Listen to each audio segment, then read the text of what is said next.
여러분 안녕하십니까? 사주 상담사 장세진입니다. 여러분, 어떤 사람은 늘 직장에서 인정받고 어떤 사람은 왜 끊임없이 갈등을 겪을까요? 직장인의 운은 단순히 노력만으로 결정되지 않고 당신의 사주와 십성, 신살이 그 해답을 가지고 있지요. 모든 만물은 음과 양으로 나누어지고 음과 양은 다시 오행으로 나누어지며 오행을 구성하는 각각의 요소는 서로 생하거나 극을 하는 관계를 이루지요. 오행은 다시 음과 양으로 나누어져 총 10개의 요소로 구성되고 이 10개의 요소는 상생과 상극 관계를 구성하게 되는데요. 이것이 바로 십성의 상호 관계입니다. 오늘의 영상은 직장인의 운세를 결정짓는 것들에 대해서 말씀드리겠습니다.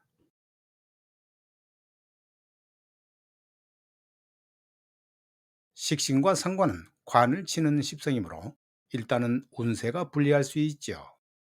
중앙보다는 변방, 상위보다는 하위를 신경 쓰라는 의미인데요. 식상은 늘 다양한 방법을 추구하므로 식상과 관성은 늘 부딪히게 마련입니다.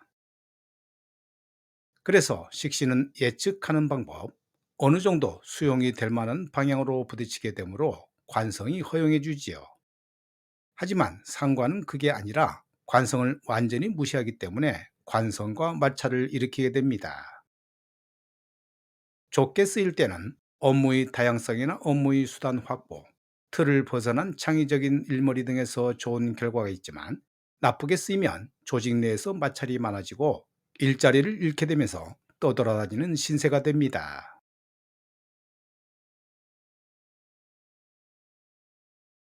비겁운은 시행착오를 겪게 되는 운세이지요. 입지를 강화하게 되는 과정인데요. 그래서 비겁은 언제나 주변의 경쟁자라고 하는 방해자나 장애물을 두게 되고 항상 긴장과 피해 의식을 가지고 있습니다. 비견은 그 과정에서 내 스스로가 업그레이드가 이루어지게 되므로 각종 자격증이나 학위를 추구하기도 하지만 겁재는 금전 낭비나 손재수 등을 맞이하게 되므로 영광의 상처만 남게 됩니다.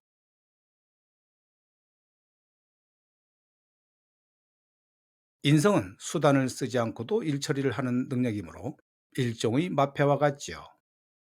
왕으로부터 부여받은 마패만 보여주면 모든 게 일사천리인데요. 따라서 인성은 결재권이고 승인권자의 능력이라 할 수 있습니다. 인성운은 고위직이라면 결재권의 상승으로 볼 수 있지만 하위자라면 그런 것을 이루기 위한 자기 개발로 보지요. 좋게 말하면 움직이지 않고 쌓인 한 장이 모든 것을 처리하게 되지만 나쁘게 말하면 움직일 수가 없으니 답답하다고 보기도 합니다.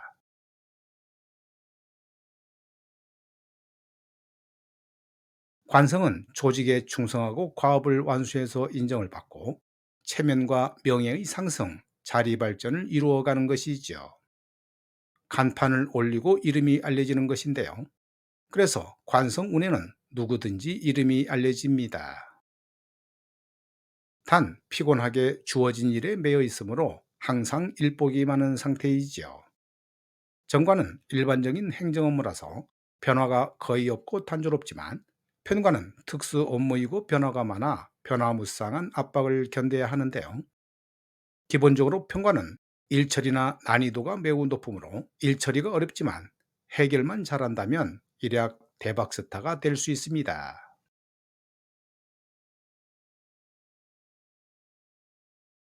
재성은 일 그 자체이지요. 정편을 구분한다면 정제는 월급장이 일이고 편제는 도박꾼이나 사업자의 일이 되는데요. 정제는 수입이 정해져 있으니 안정된 것이고 편제는 수입일 수도 있고 고통일 수도 있으므로 리스크가 큰 돈입니다. 직장인에게 편제는 직장운만큼은 불안감이라 할 수 있지요. 직장일이 하나도 재미가 없는데요. 이에 비해 정제는 직장일에 잘 적응해 나가는 것이고 어느 정도 호봉 상승의 기운이므로 직급이 낮은 사람에게는 승진운으로 보기도 합니다.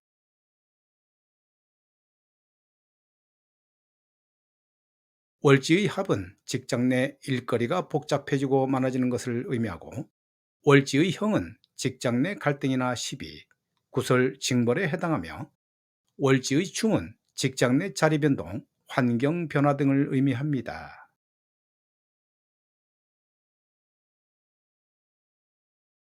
월지의 겁살은 처음부터 다시 시작하거나 다시 바닥부터 움직여야 하는 상황이고, 제살은 눈치 보며 지내야 하는데 직장 내 조건을 이용할 때에는 얍삽하게 치고 빠지는 것을 아주 잘합니다.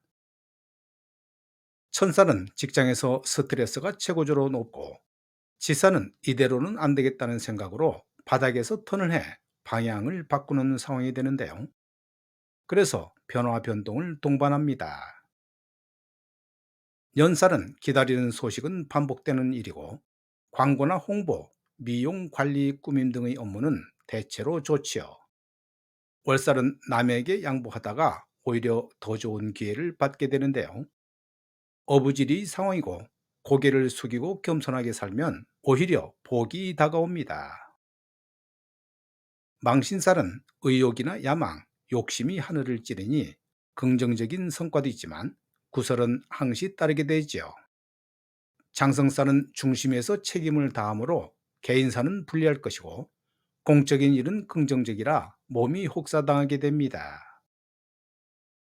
반한살은 변화를 싫어하고 현상 유지만 좋아하니 편한 자리만 찾아가게 되고, 역마살은 삼재임으로 변화 변동이라 내 의지와 상관없이 이리저리 쫓겨다닙니다. 육해살은 마음이 급하니 절차를 안 지켜 관청이나 조직으로부터 질타를 당하지요. 그래서 혼신의 힘으로 노력하지만 헛수고처럼 마음이 무겁고 내 능력보다 벅찬 의무감이 항상 생겨납니다. 화개살은 전진이 아닌 후진하는 것이므로 참모 역할이나 전문가로서 도약은 좋지만 그 외에는 물러남이 좋아 한직이나 퇴직, 휴직의 길을 가게 됩니다. 직장 생활도 결국 사람과의 인연이 얽힌 운이지요. 운의 흐름을 이해하고 대처하면 좌천도 기회가 되고 갈등도 성장의 씨앗이 됩니다. 당신 사주의 숨은 직장운, 이제는 회피보다는 이해가 필요합니다.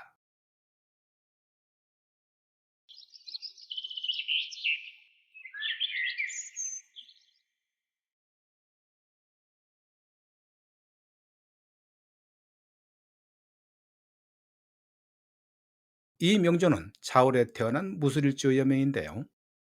일주와 같은 무술대운을 살펴보겠습니다. 대운의 역할은 원국을 10년 동안 관리 감독하는 일이지요. 따라서 대운의 역할에 따라 10년간의 환경이 완전히 달라지게 되는데요. 이러한 이유로 이 대운에 어떤 일이 일어날지 예측을 해야 하므로 어느 정도 성패를 논할 수 있습니다. 자월의 무술 일주가 무술 대운을 만났을 때 나타나는 현상에 대해서 알아보지요. 가장 먼저 눈에 들어오는 것은 대운이 일주와 같은 글자라서 복음이라고 칭하는 글자인데요. 비견 운이 오면 기본적인 이야기로는 경제 활동의 위축과 함께 재물 운에도 상당한 문제가 있다고 보는데, 이는 기본적인 얘기입니다. 참고로 비견은 동업자가 될 수도 있고 주위에 있는 친구, 형제, 자매가 될 수도 있는데요. 전부 내 돈을 노리는 글자들이 있지요. 여기서 주의할 점은 무조건 비겁운이 오면 흉하다고 단정적으로 보는 점인데요. 비겁을 제압하는 관살이 없더라도 비겁운에 재물운이 좋은 사주가 있고, 재물운이 와도 재물운의 탄력을 받지 못하고 오히려 문제가 생길 가능성이 있는 사주가 있습니다. 세운에 따라 나눠지는 부분이긴 합니다만 비겁운에도 발복하는 경우가 상당히 많다는 걸 반드시 염두에 둬야 하지요. 신약한 사주라고 해서 비거분이 좋다고 말씀드리는 것은 아니지만, 이 명조는 무술대운의 문서운에 따른 금전적인 손해 또는 비겁들과의 동업으로 인해 재물운에 문제가 생길 가능성이 높다고 봅니다. 따라서 무술대운에는 사업보다는 안정적인 봉급자가 더 어울리는 대운입니다. 오늘 영상은 여기까지고요. 저는 다음 영상에서 뵙겠습니다.